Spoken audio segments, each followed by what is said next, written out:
Hello everyone. Today's story is different from all the others. It's a really long story, so I'm going to divide it into three separate videos. I hope you'll enjoy them all when I upload them. Now, let's begin with today's tale. Hello and welcome, one and all. Brace yourself, for tonight's tale differs from the rest. It is a chronicle that spills forth the names of beings whose very existence bends the axis of history. Among these titans, the most renowned, feared, revered, or whispered about in mortal taverns, entities forged in the world's infancy, their legacies etched in ash and blood, only known as the ancient creatures. The most well known are, firstly, the Great Spirit, the origin of the Elder Tree, not merely a creature, but the primordial force from which the tree itself sprouted. Its roots are the veins protecting the earth, its leaves a parchment of a history long forgotten. To speak its name is to invoke fear in the heart of all those that bring forth ruin. Secondly, the storm bird. The sky's merciless sovereign, its wings carved valleys from mountain, its shrieks birth hurricanes that drowned continents, even dragons, so spiteful flame weavers, dare not challenge its reigns. Yet now none know what has become of it. But we know the truth, dear listeners. It is a spectral prisoner, tangled in the elder tree's branches, a paradox, for the spirit of freedom itself wears a stolen vestige. Why? Why did he keep such truth hidden from the young child? We may never know. I digress. Thirdly, the serpent of the abyss, abyssal soul, a being of the lightless deep.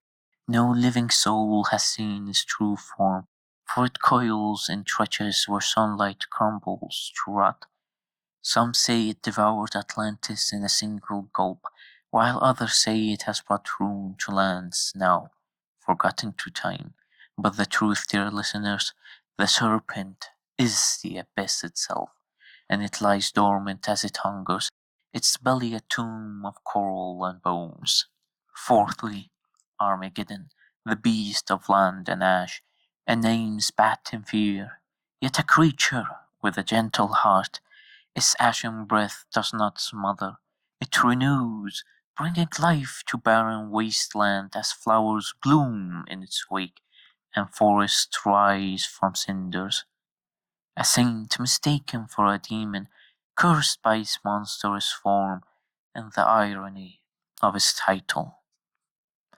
And lastly, the one today's tale focuses on. No one knows how this creature came to be, for while the ancient creatures were birthed by the tree of beasts, their origins etched in myth and marrow. The fifth one, for now we shall call him Harold.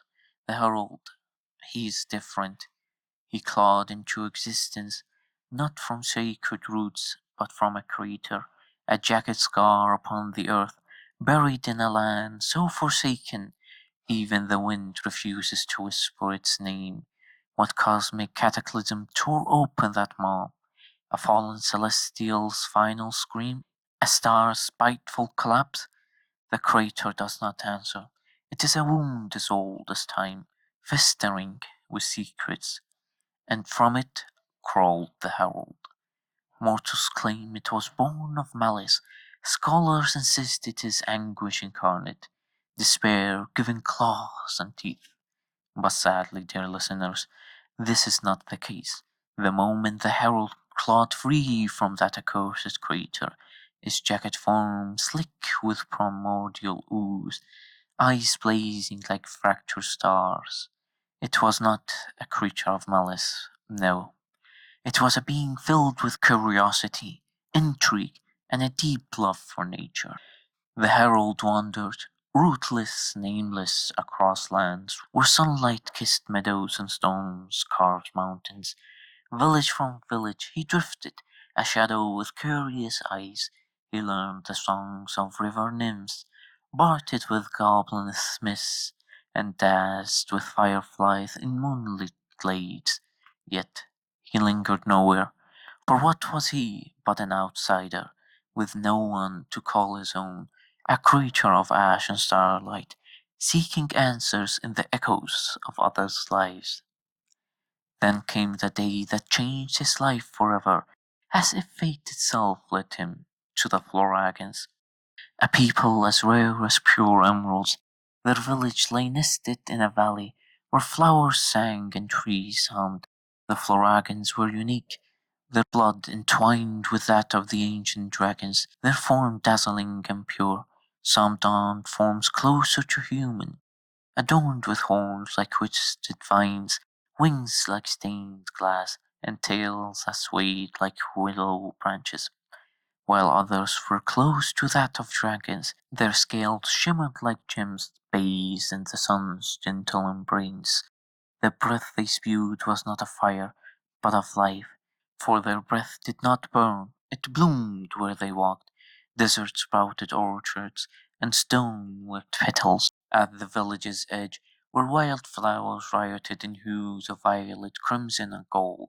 From afar, the herald saw her, radiant as the sun, shimmering as pale moonlight. She sat amidst a tapestry of blossoms, her hair cascading in waves of crimson and blush, the shade of a bleeding heart in full bloom. Her horns curled like a her horns curled like black thorn branches tipped in rose quartz, her wings a shimmering camellia green, and her tail flicked lazily, scattering pollen that glowed like fairy dust. Her dress, woven in hues that mirrored the midnight blues of the ocean, shimmered with rose gold embroideries, as though starlight itself had been stitched into the very fabric. It flowed with an otherworldly grace, whispering secrets of the deep. To the herald she was not just beauty, for in his eyes she was a star. He plucked a sapphire blue flower, its petals trembling like moth wings, and approached. Her friend, a violet-haired sprite, and the snowdrop pale girl giggled behind cupped hands. "For you," he murmured, offering the bloom, his voice solemn, used, rasped like wind through autumn reeds. She accepted it, tilting her head. "Thank you, stranger. From which land do you hail? And what are you?" He sat, cross-legged in the grass, the earth warm beneath him. "I come from the heart of decay, a crater where the air reeks of rot and the ground bleeds black ooze. I awoke there, alone, none to guide or teach me. Thus I do not know what I am, nor do I have a name." The meadow fell silent, save for the hum of bees. The young woman placed her hand, soft as petals, cool as dew, over his clawed one. "I'm Mayflower, and these are my friends," gesturing to the violet-haired sprite. "Her name is Daisy, and the other," as she pointed towards the snowdrop pale girl, "is called Jasmine. What brings you here?" "Answers," he said. "I've traveled centuries to learn of my kind. I've yet to find a clue." Jasmine, her hair a cascade of lavender, piped up. "I suggest you meet the elders. They know much of the world." Daisy, grinning sillily, added, "But you'll need a guide, like you. Mayflower's free." Mayflower blushed as she stood up, guiding the herald to the village, as Daisy and Jasmine trailed behind them.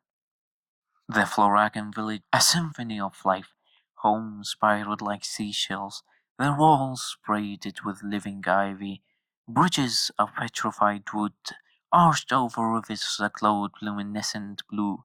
Even the air tasted sweet, thick with nectar and magic. "We merged stone and seed, proud," Mayflower explained, letting him pass the fountain where water danced in the shape of dragons. "Our breath nourishes the plants, and they in turn sustain us, for without them, she gestured to an own luminescent skin, we wither. The herald marveled, his obsidian claws brushing a wall of flowering quartz. Is beautiful? Yes, truly, she said softly. At last they reached the grand hall. Jasmine gestured for him to wait outside, her draconic wings rustling like autumn leaves. The elders will decide if they will receive you. Minutes stretched like centuries before she returned. They'll see you alone.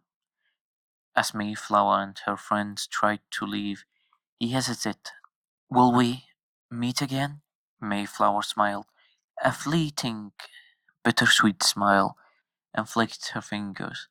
A nearby bud unfurled into a crimson orchid, its petals glistening with dew. She plucked it and pressed it into his palm. For luck, if destiny allows it, we'll meet again.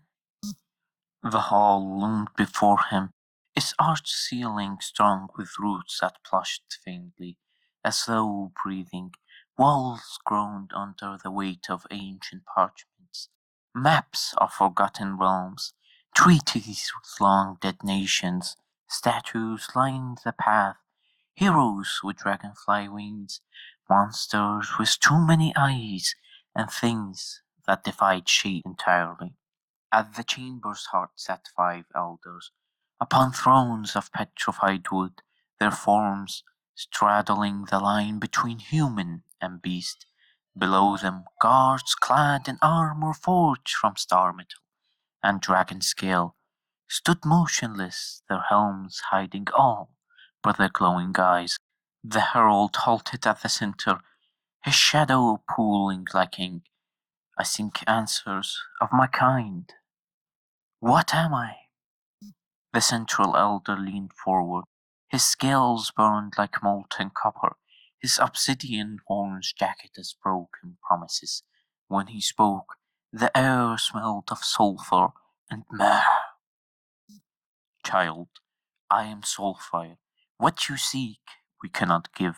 Your kind, you are the first we have met of them. What we know is that the heart of decay is a blight, a graveyard where even carrion worms perish. Yet you claim it as your cradle. We believe you, only because lies would serve you no purpose here. The herald knelt, claws digging into the moss-torn floor. Then may I stay for a fortnight, please? I wish to learn in hopes of discovering something about myself. The elders conferred in hushed tones, their words slithering like serpents. Finally an elder with hair like frozen forest and eyes that mirrored storm-wrecked seas rose. His human-like feature contrasted sharply with his platinum blue wings and hair, which hummed with latent magic. Child, my name is Sea. Very well. You can stay and learn of our ways, but a villager must accompany you. Until then, you shall reside at the Forest Fairy Inn. One of the guards shall lead you there. Do you accept? Yes, the herald breathed. I am grateful. And so the herald stepped into his gilded cage, a guest welcome, yet washed, his innocence a mask the elders feared to trust. The guard led him to the Forest Fairy Inn, a labyrinth of living willow branches and honey-colored lanterns, its walls threaded with vines that bloomed moonflowers. Behind the counter stood Mayflower, her camellia green wings folded neatly as she handed keys to a line of travelers. When his turn came, he hesitated, claws tucked self-consciously behind his back. Hi, Mayflower. Nice to see you again. Do you own this place? She giggled, leaning over the counter until her horns nearly brushed his forehead. No, silly, my parents do. I merely work here. Her gaze softened. How'd it go with the elders? They let me stay. he said, fidgeting with the flower she'd given him, on the condition that I get a guide. Until then, I am to wait here. Mayflower pressed her palms to Mayflowers pressed her pl- Mayflower pressed her palms to her cheeks, eyes widening. So you say? Do they also not know what you are?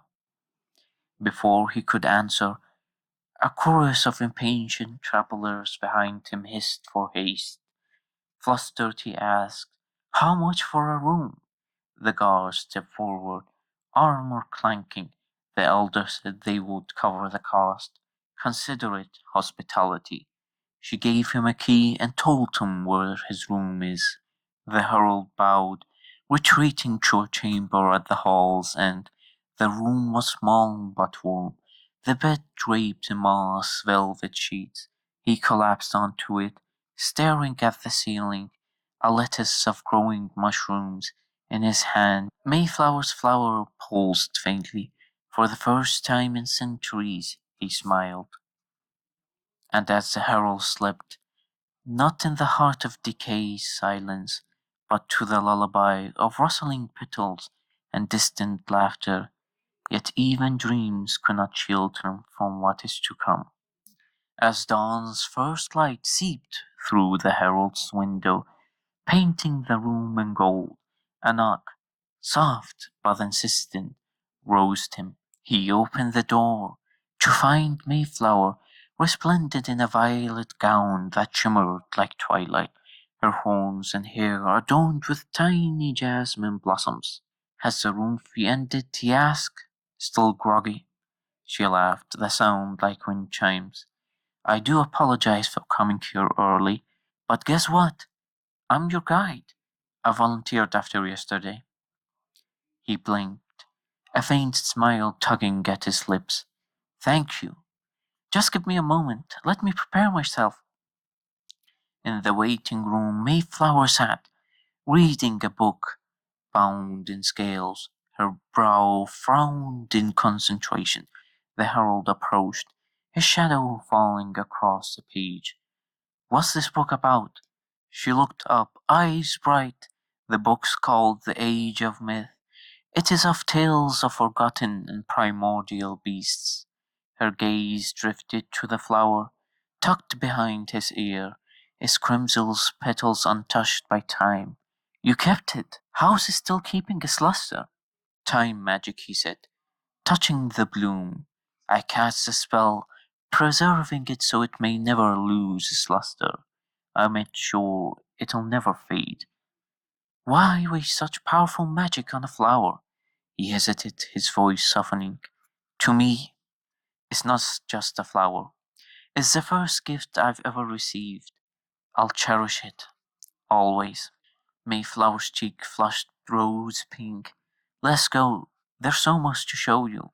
Their first stop, the Dragon's Roar, a tavern where smoke crawled into the shape of winged beast.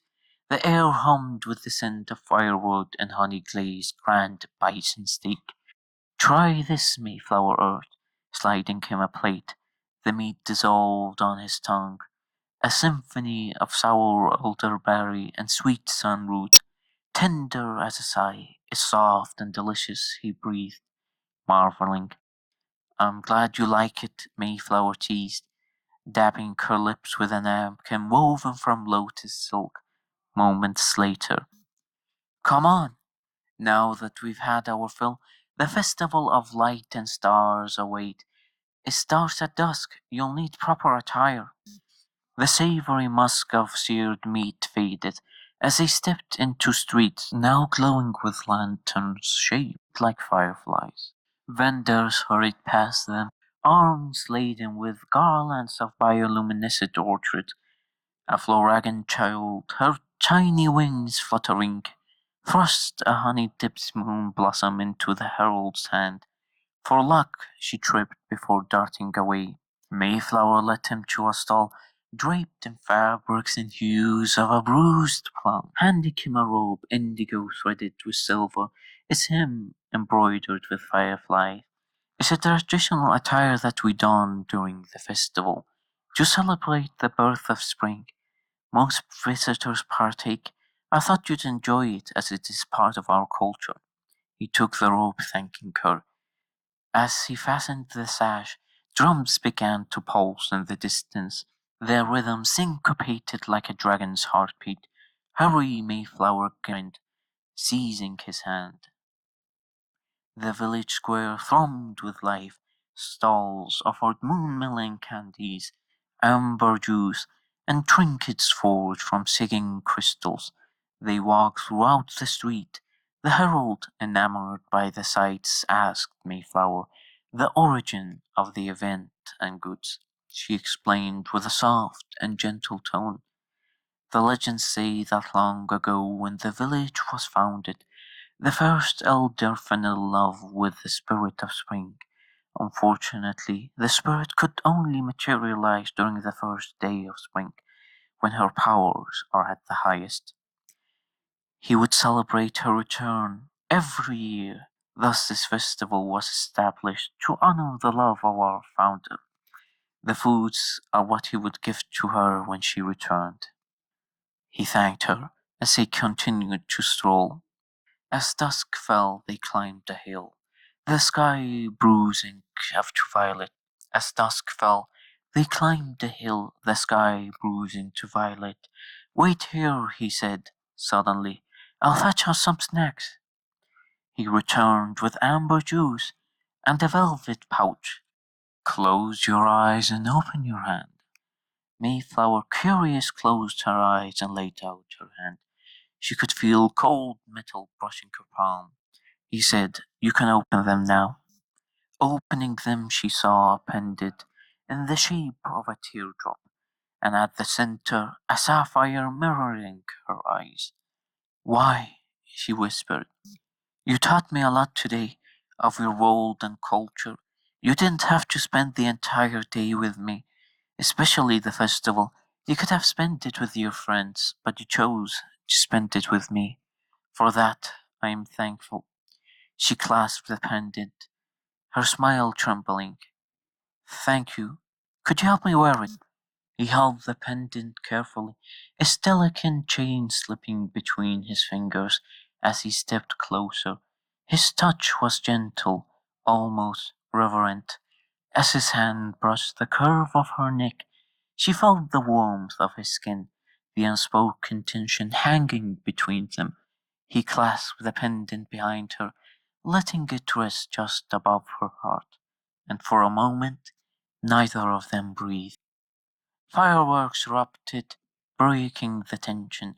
Crimson serpents, emerald phoenixes, their lights painting Mayflower's face in fleeting rainbows. Aren't they beautiful? She sighed. The herald didn't look up, replied, Yes, truly beautiful. When the last spark died, they wandered back to the inn, the silence between them thick as honey. At the door of the inn, Mayflower hesitated. Tomorrow, shall we go to the library? The herald agreed, thanking her. In the inn's hall, Mayflower's friends awaited, Daisy with her violet hair coiled into braids, and Jasmine with her lavender hair in the form of a bun. They pouched the moment Mayflower stepped through the door. Well, Daisy squealed, nearly toppling her cup of elderberry tea. How'd it go? Mayflower trolled, the sapphire pendant glinting at her throat. It was nice. Oh, and no big deal. But he called me pretty. The table erupted. Pretty! Jasmine slammed her palms on the oak. Details now! Mayflower collapsed into a chair, upholstered with moss velvet, cheeks blooming crimson. We were watching the fireworks. I said they were beautiful, and he looked right at me and said, Yes, pretty. I pretended not to hear. Guys, what do I do? Jasmine leaned forward, eyes sharp as thorns. Test him. What do you have planned for tomorrow? Mayflower blushed. whispering the library. When you take him to the library tomorrow, if he's focused on you and not just what you're reading, she grinned, he might be the one. So romantic, Daisy sighed, spinning a lock of hair around her fingers. Oh, a mysterious traveler, sweeping you into the stars. How romantic. Why don't you marry him? Mayflower shouted, standing up. Daisy! The entire hall looked at her. Her face, turning red, said, I'm sorry. Mayflower buried her face in her hand. But is that really enough? Jasmine whispered into her ear, her breath tinged with mischief. Yes, Mayflower gasped. That could work. No fair, Daisy whined. Tell me too. Later, Jasmine said, sipping her tea. Unseen by the giggling trio, Dawn's pale fingers crept across the inn's window. Deep within the council hall, where roots coiled like serpents and shadows clung to ancient cliffs, Marv, the guard which guided the herald, slipped into a chamber veiled by tattered fabric. A small window, barred and shrouded, dominated one hall. He knocked three sharp rasps, and gears groaned as the pan slid open. Sea peered through, his eyes glacial in the dim light. You weren't followed. No, Alder, Mar replied, bowing. The Herald and Mayflower spent the day as tourists. Nothing suspicious. Thus concludes my report. Continue your watch. Report any strange happenings. Mar hesitated. Sir, if I may. But why? He's kind and timid. What threat could he possibly pose? In time, said C, his voice fraying like old parchment, you'll understand. All I ask is for you to trust me, Mar. Mar bowed and exited the chamber, his footsteps fading into the labyrinthine halls. C turned, ready to leave, the weight of secrets bowing his shoulders, when another set of footsteps echoed behind him. Thinking it was Mar, he sighed without turning. Did you remember something else, young lad? A deep, sardonic voice answered, No, see, I do believe we are similar in age. But if it pleases you to call me young lad, Soulfire stepped into the flickering torchlight, his crimson scale dull to a smouldering garnet in the gloom. By all means proceed. C stiffened. Soulfire, what brings you here at this hour? Shouldn't you be with your family? The celebrations ended ages ago. I heard this year's celebrations were quite spectacular. Soulfire laughed, the sound like embers spat from a fire.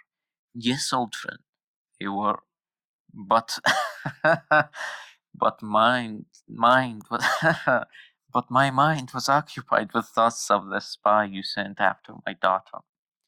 The least you could have done was inform me of your plans.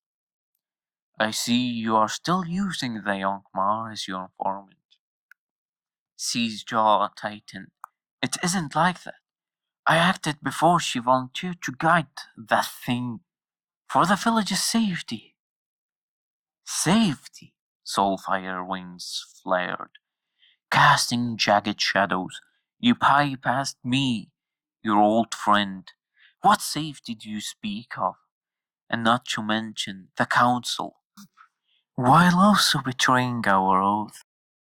Wait, CC Soulfire's wrist, desperation cracking his composure.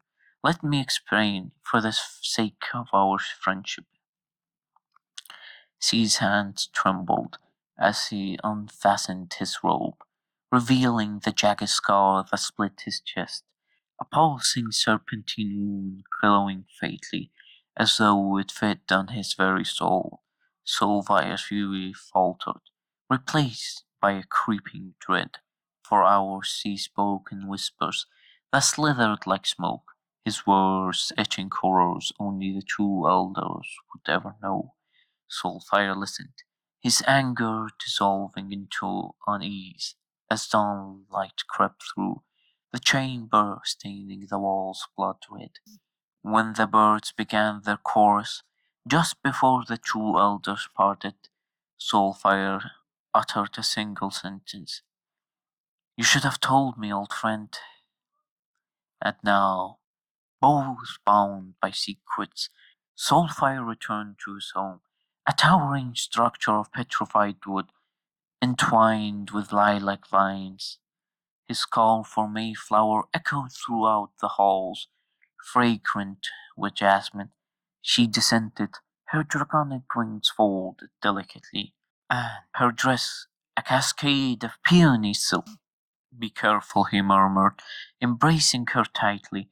His scales, normally glowing like slumbering coals, felt cold.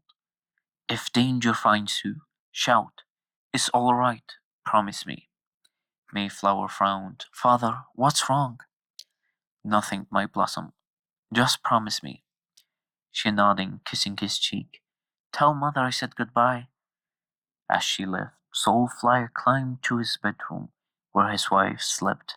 Beneath a canopy of woven silk, he watched her breath, whilst his claws trembled. Thus concludes our tale for today. What secrets did Soulfire learn from sea that brought forth fear towards the herald? Was it better for him to learn the truth, or continue living his life in ignorance? We shall learn of the truth next time.